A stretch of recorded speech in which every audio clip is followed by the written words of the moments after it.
आज हम विलाप गीत के अध्याय 2 और अध्याय 3 में वचन 1 से 36 का अध्ययन करेंगे। अध्याय 2। यरूशलेम को परमेश्वर का दंड। यहोवा ने सिय्योन की पुत्री को किस प्रकार अपने कोप के बादलों से ढांप लिया है। उसने इस्राएल की शोभा को आकाश से धरती पर पटक दिया और कोप के दिन अपने पांवों की चौकी को स्मरण नहीं किया।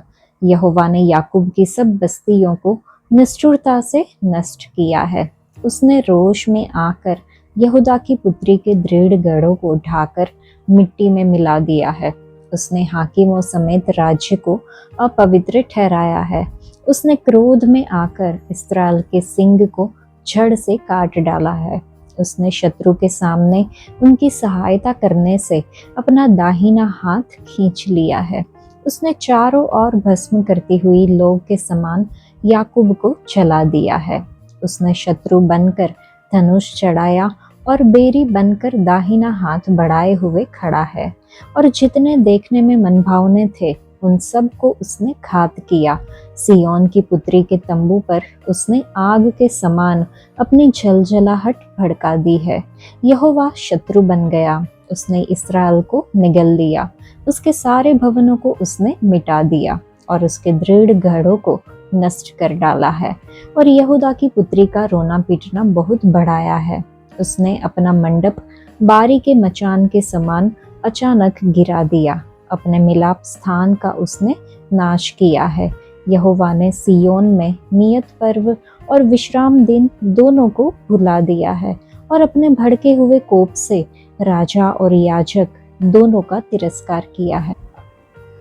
यहोवा ने अपनी वेदी मन से उतार दी और अपना पवित्र स्थान अपमान के साथ तज दिया है। उसके भवनों की दीवारों को उसने शत्रुओं के वश में कर दिया। यहोवा के भवन में उन्होंने ऐसा कोलाहल मचाया कि मानो नियत पर्व का दिन हो। यहोवा ने सिय्योन की कुमारी की शहरपनाह तोड़ डालने की ठान दी थी। उसने डोरी डाली और अपना हाथ उसे नष्ट करने से नहीं खींचा। उसने किले और शहरपनाह दोनों से विलाप करवाया। वे दोनों एक साथ गिराए गए हैं। उसके फाटक भूमि में धंस गए हैं। उनके बेड़ों को उसने तोड़कर नष्ट किया।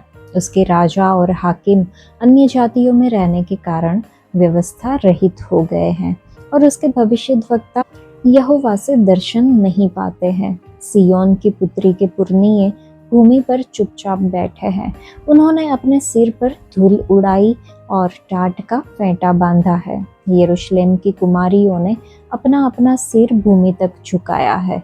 मेरी आंखें आंसू बहाते बहाते धुंधली पड़ गई है। मेरी अंतड़ियां ऐंठी जाती है। मेरे लोगों की पुत्री के विनाश के कारण मेरा कलेजा फट गया है, क्योंकि बच्चे वरन दूध पीते बच्चे भी नगर के चौकों में मूर्छित होते हैं। वे अपनी अपनी माता से रो रो कर कहते हैं, अन्न और दाख मधु कहाँ है। वे नगर के चौकों में घायल किए हुए मनुष्य के समान मूर्छित होकर अपने प्राण अपनी अपनी माता की गोद में छोड़ते हैं। हे यरूशलेम की पुत्री, मैं तुझसे क्या कहूँ, मैं तेरी उपमा किससे दूँ। हे सिय्योन की कुमारी कन्या, मैं कौन सी वस्तु तेरे समान ठहरा कर तुझे शांति दूँ, क्योंकि तेरा दुख समुद्र सा अपार है। तुझे कौन चंगा कर सकता है। तेरे भविष्यद्वक्ताओं ने दर्शन का दावा करके तुझसे व्यर्थ और मूर्खता की बातें कही है। उन्होंने तेरा अधर्म प्रकट नहीं किया, नहीं तो तेरी बंधुआई न होने पाती, परंतु उन्होंने तुझे व्यर्थ के और झूठे वचन बताए, जो तेरे लिए देश से निकाल दिए जाने का कारण हुए। सब बटोही तुझ पर ताली बजाते हैं। वे यरूशलेम की पुत्री पर यह कहकर ताली बजाते और सिर हिलाते हैं, क्या यह वही नगरी है जिससे परम सुंदरी और सारी पृथ्वी के हर्ष का कारण कहते थे। तेरे सब शत्रुओं ने तुझ पर मुंह पसारा है। वे ताली बजाते और दांत पीसते हैं। वे कहते हैं, हम उसे निगल गए हैं। जिस दिन की बाट हम जोते थे वह यही है, वह हमको मिल गया, हम उसको देख चुके हैं। यहोवा ने जो कुछ ठान लिया था वही किया भी है। जो वचन वह प्राचीन काल से कहता आया है वही उसने पूरा भी किया है। उसने निष्ठुरता से तुझे ढा दिया है। उसने शत्रुओं को तुझ पर आनंदित किया और तेरे द्रोहियों के सिंग को ऊंचा किया है। वे प्रभु की ओर तन मन से पुकारते हैं। हे सियोन की कुमारी, अपने आंसू रात दिन नदी के समान बहाती रह। तनिक भी विश्राम न ले, न तेरी आंख की पुतली चैन ले। रात के हर पहर के आरंभ में उठकर चिल्लाया कर। प्रभु के सम्मुख अपने मन की बातों को धारा के समान उंडेल। तेरे बाल बच्चे जो हर एक सड़क के सिरे पर भूख के कारण मूर्छित हो रहे हैं, उनके प्राण के निमित्त अपने हाथ उसकी ओर फैला। हे यहोवा, दृष्टि कर और ध्यान से देख कि तूने यह सब दुख किसको दिया है। क्या स्त्रियां अपना फल अर्थात अपनी गोद के बच्चों को खा डाले? हे प्रभु, क्या याजक और भविष्यद्वक्ता तेरे पवित्र स्थान में घात किए जाए? सड़कों में लड़के और बूढ़े दोनों भूमि पर पड़े हैं। मेरी कुमारियां और जवान लोग तलवार से गिर गए हैं। तूने कोप करने के दिन उन्हें घात किया। तूने निष्ठुरता के साथ उनका वध किया है। तूने मेरे भय के कारणों को नियत पर्व की भीड़ के समान चारों ओर से बुलाया है। और यहोवा के कोप के दिन न तो कोई भाग निकला और न कोई बचा रहा है। जिनको मैंने गोद में लिया और पाल पोस कर बढ़ाया था, मेरे शत्रु ने उनका अंत कर डाला है। इस अध्याय में यरूशलेम द्वारा सामना किए गए विनाश पर ध्यान केंद्रित किया गया है। इस अध्याय में शहर को एक विधवा के रूप में दर्शाया गया है, जो अपने नुकसान पर शोक मना रही है। ये उसके लोगों के अपराधों के कारण उनके विरुद्ध परमेश्वर के क्रोध और न्याय को उजागर करता है। ज्वलंत चित्रण विनाश को दर्शाता है। मंदिर खंडहर पड़ा है और सड़कें रोने वालों से भरी हुई है। ये अध्याय इस बात पर जोर देता है कि पीड़ा लोगों के परमेश्वर के विरुद्ध विद्रोह का परिणाम है, जो परमेश्वरीय न्याय की गंभीरता को दर्शाता है। यह अध्याय एक अनुस्मारक के रूप में कार्य करता है कि पाप के परिणाम होते हैं। यरूशलेम का विनाश दर्शाता है कि कैसे परमेश्वर से दूर होने से गहरा दुख हो सकता है। न्याय में भी परमेश्वर की सर्वसत्ता स्पष्ट है। वह अपने लोगों को अपनी ओर खींचने के लिए परिणामों की अनुमति देते हैं और पश्चाताप के महत्व पर जोर देते हैं। दुख का विशद चित्रण हमें दूसरों के दुख में उनके साथ सहानुभूति रखने के लिए प्रोत्साहित करता है। हमें दर्द की सामुदायिक प्रकृति और करुणा की आवश्यकता की याद दिलाता है। इस अध्याय में वचन 1 से 5 अगर हम देखें तो गंभीर पाप के बारे में है। यरूशलेम वह स्थान था जहां परमेश्वर के इस्राएली लोग उसके पवित्र मंदिर में परमेश्वर की आराधना करने आए थे, जिसे राजा सुलेमान ने शानदार तरीके से बनवाया था। परमेश्वर ने अपने पवित्र मंदिर में शासन किया क्योंकि वह अपने चुने हुए लोग इस्राएलियों के बीच रहना चाहते थे। लेकिन इस्राएलियों ने परमेश्वर को अस्वीकार करके और अपने आसपास के मूर्ति पूजक देशों के झूठे देवताओं की आराधना करके उनके विरुद्ध पाप किया। इस्राएलियों ने मूर्ति पूजा के पाप किए और ऐसे काम किए जो परमेश्वर की दृष्टि में घृणित थे। परमेश्वर ने अपने चुने हुए भविष्यद्वक्ताओं को उनके पास पश्चाताप का संदेश लेकर भेजा ताकि लोग उन्हें सुनकर अपने पापों का पश्चाताप करें। लेकिन लोगों ने अपने भविष्यद्वक्ताओं के माध्यम से कही गई परमेश्वर की आवाज पर ध्यान नहीं दिया और परमेश्वर के विरुद्ध पाप करते रहे। इसलिए परमेश्वर ने यरूशलेम की भूमि पर बहुत कठोर न्याय भेजा और शहर और उसके लोगों को नष्ट करने के लिए विभिन्न राष्ट्रों के शत्रुओं को भेजा, ताकि लोगों को उनके पाप और उनके गंभीर पापों का पश्चाताप करने से इनकार करने और परमेश्वर को अस्वीकार करने के परिणामों का सामना करना पड़े, जो उनसे प्रेम करते थे और जिन्हें परमेश्वर ने अपने चुने हुए लोगों के रूप में बुलाया था। परमेश्वर ने यरूशलेम को अपने शत्रु के रूप में माना क्योंकि उनके प्रति वे विद्रोही थे। यरूशलेम के पाप के कारण परमेश्वर की महिमा उसके पवित्र मंदिर से चली गई।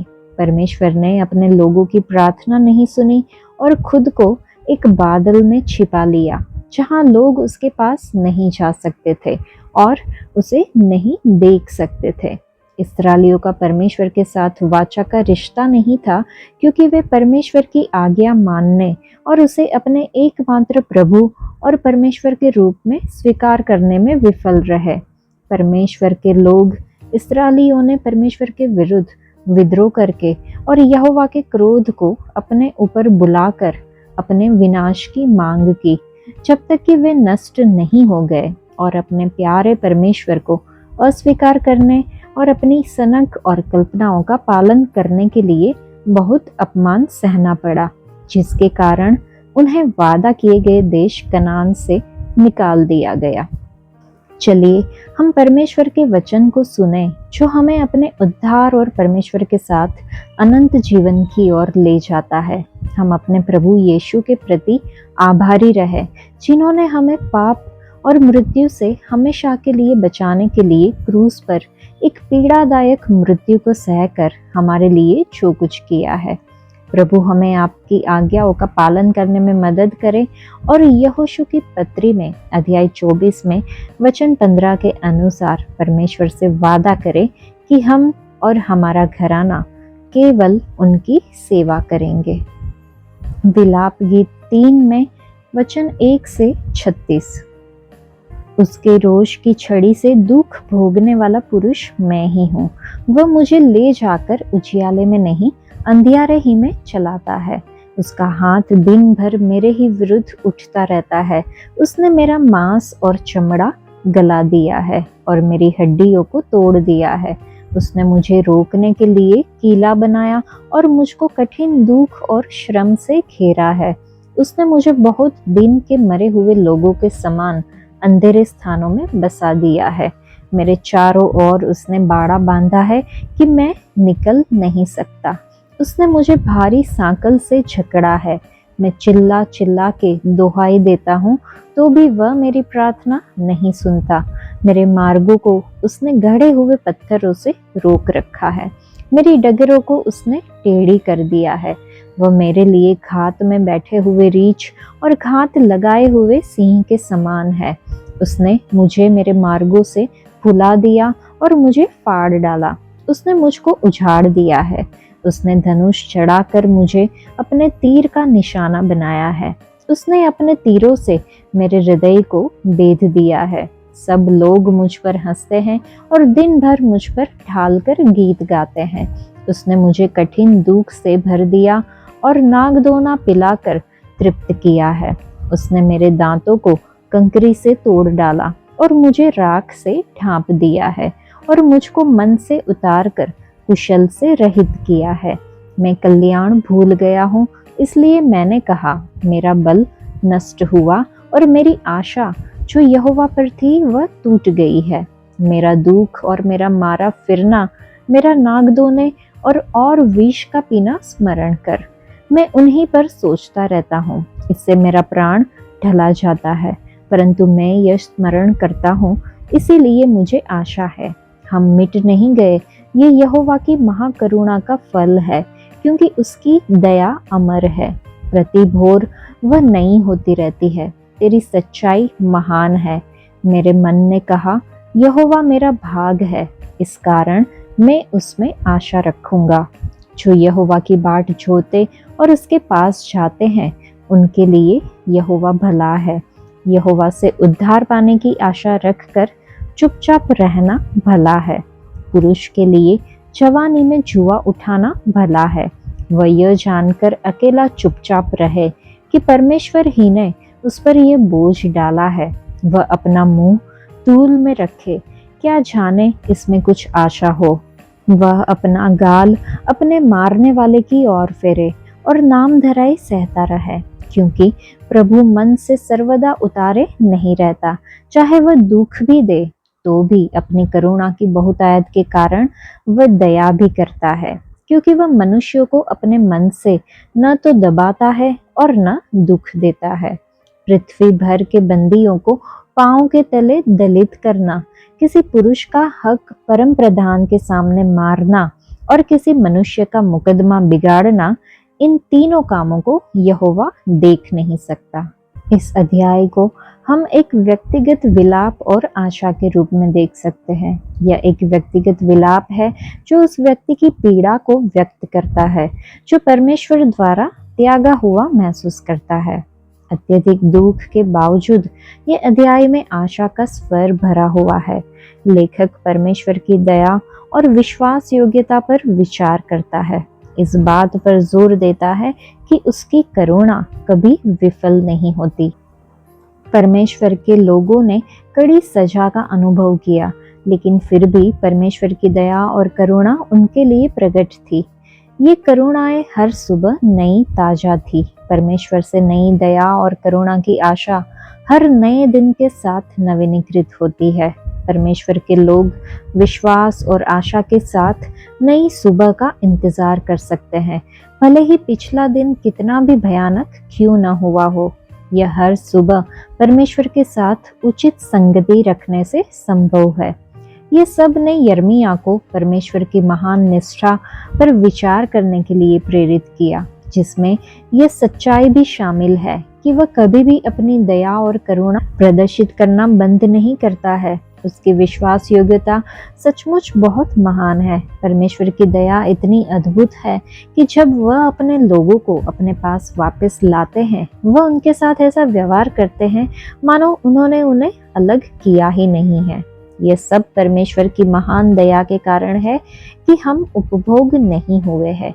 अगर परमेश्वर ने हमारे पापों के अनुसार हमारे साथ निपटा होता तो हमें बहुत पहले से ही नष्ट हो जाना चाहिए था, लेकिन हमें परमेश्वर की दया मिली है और हमें उनकी महिमा के लिए ये स्वीकार करना चाहिए। इब्रानियों की पत्री अध्याय 2 में लिखा है, प्रभु यीशु मसीह एक दयालु और विश्वास योग्य महायाजक बने ताकि लोगों के पापों के लिए प्रायश्चित करें। पौलुस अपनी घोषणा से बताते हैं कि परमेश्वर कितने विश्वास योग्य है। दूसरे तिमुथियुस की पत्री अध्याय 2 में कि यदि हम विश्वास योग्य न भी हो तो भी वह विश्वास योग्य बना रहता है, क्योंकि वह खुद अपना इनकार नहीं कर सकता। हमारे सामने आने वाली कठिन परिस्थितियों के बावजूद हमें कभी भी परमेश्वर के प्रति निर्दयी रवैया नहीं रखना चाहिए, बल्कि ये विश्वास करने के लिए तैयार रहना चाहिए कि वह दोनों दयालु और भरोसेमंद है। हम हर दिन परमेश्वर को ये प्रार्थना करने में दाऊद के साथ शामिल हो सकते हैं कि यहोवा मुझे अपनी दया से वंचित न कर, तेरी करुणा और सच्चाई मुझे निरंतर सुरक्षित रखे। तो क्या हम दृढ़ता से मानते हैं कि हमारी चुनौतीपूर्ण परिस्थितियों के बावजूद परमेश्वर हमारे लिए दयालु और विश्वास योग्य है? क्या हमारे पास हर सुबह उनकी नई दया और करुणा का आनंद लेने के लिए प्रभु के साथ संगति है? हम न्याय के बीच दया देखते हैं। यरूशलेम का पतन उसके पाप के कारण परमेश्वर ने होने दिया। ये दिखाता है कि परमेश्वर अपने लोगों के पापों के प्रति आंखें बंद नहीं रखते, वह उन्हें सही मार्ग पर लाने के लिए अनुशासन करते हैं। नगर का विनाश इस बात का प्रतीक है कि पाप हमारे जीवन को असुरक्षित और संवेदनहीन बना देता है। परमेश्वर के मार्गदर्शन को ठुकराने से गहरा कष्ट होता है, जैसा कि यरूशलेम की पीड़ा से स्पष्ट होता है। झूठे अगुओं ने सत्य न बोलकर नगर को विनाश की ओर ढकेल दिया, जिससे लोग पाप में डूबते चले गए। परमेश्वर चाहते हैं कि उसके लोग अपने दुख में उनके सामने विलाप करें और पुकारे। वह उनकी पीड़ा को सुनना और उसे खत्म करना चाहते हैं। दंड के बीच भी परमेश्वर की दया अटल रहती है और हर नए दिन के साथ नवीनीकृत होती है। परमेश्वर की महान सत्य निष्ठा सबसे अंधकारमय क्षणों में भी हमारी आशा को जीवित रखती है। परमेश्वर के समय पर भरोसा रखने से नवीकरण और शांति प्राप्त होती है। कुछ भी ऐसा नहीं होता जिससे परमेश्वर अनजान हो। वह न्यायी और दयालु दोनों है। परमेश्वर के दंड अस्थायी है, परंतु उनकी करुणा सदैव बनी रहती है। परमेश्वर की ओर लौटने और अपने कामों की, अपने कार्यों की जांच करने का आह्वान सच्चे पश्चाताप का सार है। चाहे निराशा कितनी ही गहरी क्यों न हो, जब हम परमेश्वर को पुकारते हैं, वह हमारे पास आते हैं और उद्धार देते हैं। चलिए हम परमेश्वर के कभी न बदलने वाले प्रेम पर भरोसा रखें, उन्हें संपूर्ण हृदय से खोजें और उन कठिनाइयों में भी उन आशा को थामे रहे जो परमेश्वर हमें प्रदान करते हैं। हमें प्रत्येक दिन को एक प्रेमपूर्ण दयालु स्वर्गीय पिता की ओर से एक उपहार के रूप में देखना सीखना चाहिए। जब हम आकाश, सूर्य, पक्षी और हमारे आसपास के पेड़ों को देखते हैं, तब हम परमेश्वर के प्रेम और करुणा के प्रमाण को देखते हैं। प्रत्येक दिन अपने साथ मन को दुखी करने वाली परीक्षाएं, दर्द और कठिनाइयों को लेकर आता है, जो उस दिन के लिए अद्वितीय होती है।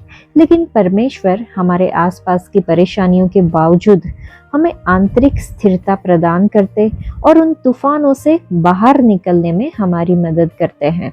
जिस तरह लोग इस विश्वास के साथ अपना जीवन व्यतीत करते हैं कि रोज सुबह सूरज उगेगा, उसी तरह विश्वासी भी विश्वास कर सकते और इस बात को जान सकते हैं कि परमेश्वर का प्रेम और वफादारी हर दिन उनका स्वागत करेगी और उनकी कोमल करुणा हर सुबह नई होगी। परमेश्वर का दृढ़ प्रेम कभी विफल नहीं होता और व्यक्ति आगे बढ़ने की नई आशा के साथ आगे बढ़कर सभी पर विजय प्राप्त कर सकता है। यिर्मयाह हमें आत्मदया और अवसाद के लिए एक उपाय बताता है। वह जानबूझकर अपने विचारों को परमेश्वर के महान प्रेम और करुणा पर केंद्रित करता है। वह हमें परीक्षाओं की अवधि से गुजरने की अनुमति दे सकते हैं, लेकिन उनके सामने हार मानने के बजाय हम उनके वादों का दावा कर सकते हैं, अपना सिर उठा सकते हैं और उनकी मदद की प्रतीक्षा कर सकते हैं। जैसा कि पौलुस दूसरे कुरिन्थियों की पत्री अध्याय 4 में कहता है कि हम सताए जाते हैं लेकिन त्यागे नहीं जाते, मारे जाते हैं लेकिन नष्ट नहीं होते। हम भस्म नहीं होंगे क्योंकि उनकी करुणा कभी खत्म नहीं होती, वे हर सुबह नई होती है। उनकी विश्वास योग्यता महान है। यह आशा उद्धार के टोप की तरह है, जिससे हम अपने मन को दुश्मन के सभी आध्यात्मिक हमलों से बचाते हैं, जो आत्मदया अवसाद के माध्यम से मसीह में हमारे विश्वास को नष्ट करना चाहता है। हम खतरनाक स्थितियों से अभिभूत महसूस करते हैं। यिर्मयाह अब खुद पर ध्यान केंद्रित करने के बजाय अपनी आंखें परमेश्वर की ओर उठाता है, परमेश्वर की दया की आशा करता है, उनके प्यार पर ध्यान केंद्रित करता है और परमेश्वर की उद्धार की प्रतीक्षा करता है और बिना देरी किए अपने मध्यस्थता के आह्वान पर वापस आ जाता है। आज के लिए इतना ही। परमेश्वर आप सबको आशीष दे। धन्यवाद।